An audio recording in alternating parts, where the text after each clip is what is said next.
Comrades, at the start of every new year in South Africa, it's back to school, back to season reruns of our problems. It's like Friday action night. Tonight, the government window dresses the matric results. The pass rate has reached 82.9%. And you know the year can't start without scandal at Stellenbosch University. Items found in 2 rooms of a student residence there, Wilgenhof, are deeply disturbing. As always, higher education is a mess. Scores of students are still without accommodation. The Higher Education Minister has labelled the 4 deregistered EduCore colleges as dysfunctional. Service providers reportedly paid millions of rands in kickbacks. Corruption Allegations. Only on E! South Africa has ETV level reruns. At this point, I wouldn't be surprised to see an anaconda show up.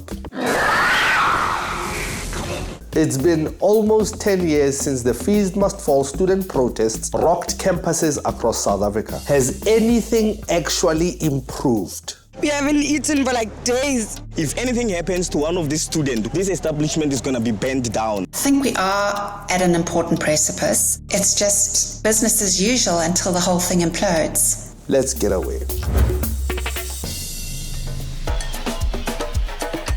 When we remember the FeesMustFall protest, we wonder how the students got angry enough to rebel against the system like that. Fees must fall! But when you look at the failings and corruption in our education system, it makes sense. Basically, being a student in SA is like competing in the Hunger Games. I volunteer as tribute. Some schools use pit toilets that pose a danger to learners. Pupils have to walk for kilometers and cross the Tugela River. You're in the middle of the games and you're starving or freezing. We had students since mid-January who have been sleeping in train stations and bus stations. But are we on the verge of another protest season? It's an election year, which means we are going to hear all kinds of prepared orals and a modeling as they campaign for our exes. I haven't seen anyone more desperate for an ex since Jada for Tupac. Okay, Pac, just kiss me. But what has the government actually done? Did fees fall? Do you want the short answer or the long answer? The short answer is no. The long answer is Hell to the no, no. Fees have in fact gone up and government grants to universities have gone down. This government. We announced a plan for fee-free higher education. Look. Ubaba was never the best with numbers. 800 and 700. Listen properly. The money that was allocated to universities for staff, electricity, library, all of that funding is being cut and cut and cut. And now in 2024, for the first year ever, more money is going to NSFAS than is going to the block grants given to universities. So this is not sustainable. It's just business as usual until the whole thing implodes. Okay, let's look at NSFAS.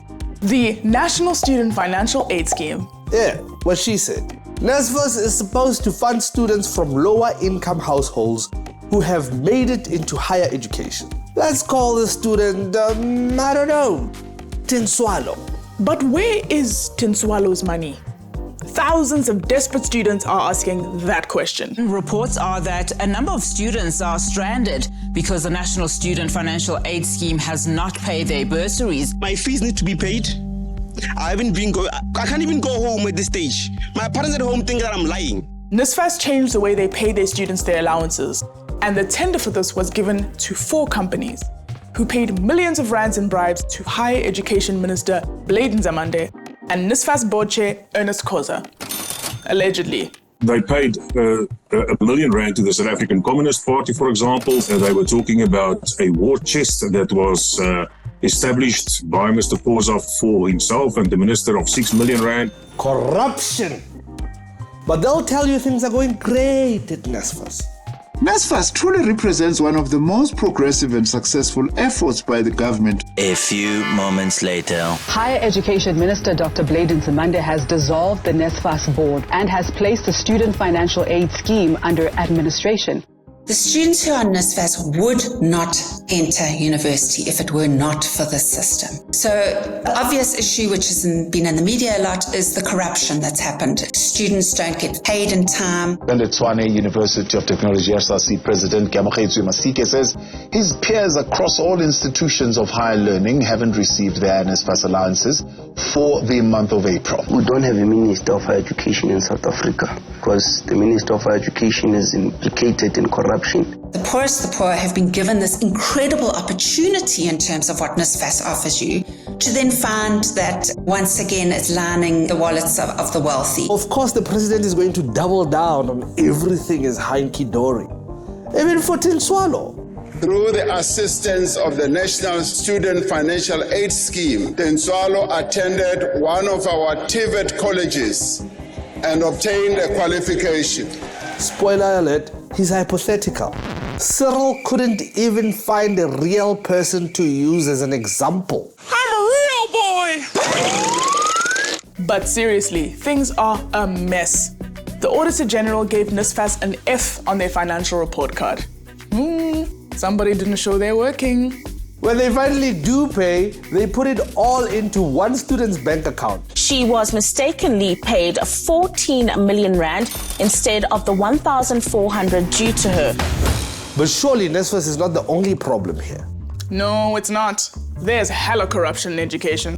Take UNISA, for example. Its Vice-Chancellor, Puleng Lenkabula, spent more than 3 million rand of the varsity's money to pimp out her house. So welcome to my crib. This included 285,000 rand on curtains and a 3,000 rand mattress protector. Yo, 3,000 rand for a mattress protector. Comrade, what are you protecting that mattress from?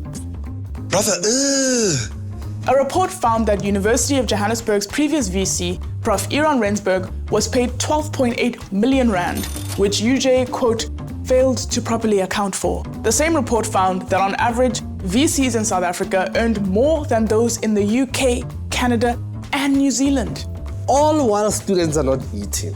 Tell me you're South African without telling me that you're South African. Come on, Comrade Puleng. You know you've got room on that fancy mattress for a couple of students. Fort Hare had a professor running a degree scam. And when the Vice-Chancellor tried to weed out corruption, a 5 million rand bounty was placed on his head and his bodyguard died protecting him. Yeah, I need a breather. Are we too old for second break? Yeah, education in South Africa is a movie. But who's the real villain in all of this? Is it A, the government? Students must fall. B, the institutions? C, apartheid? The Bantu Education Act, its aim was to prevent black people from receiving an education. Or D, all of the above?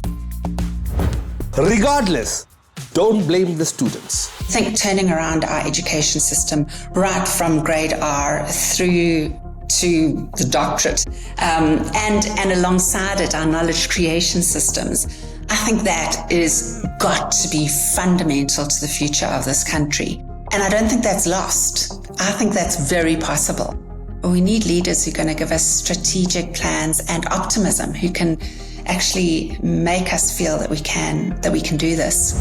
The government has been marking their own work for way too long and they've given themselves an A for years. We are being well looked after here. I see you love this. It's time to give them their real report card at the ballot box. If money leaves point A at the velocity of Sona speech promises, and it doesn't arrive at point B in the circumference of the predicted time, solve for X. Thanks for watching. Don't forget to like, share, and subscribe. Drop your grade for the government in the comments. Until next time, stay away. But the number one reason why students are failing university is not because they're not smart enough, but it's a fee-related issue. Then there's a problem. Protest action is a useful, rational political tool. What really scares people is when you utilize that tool in a coordinated manner.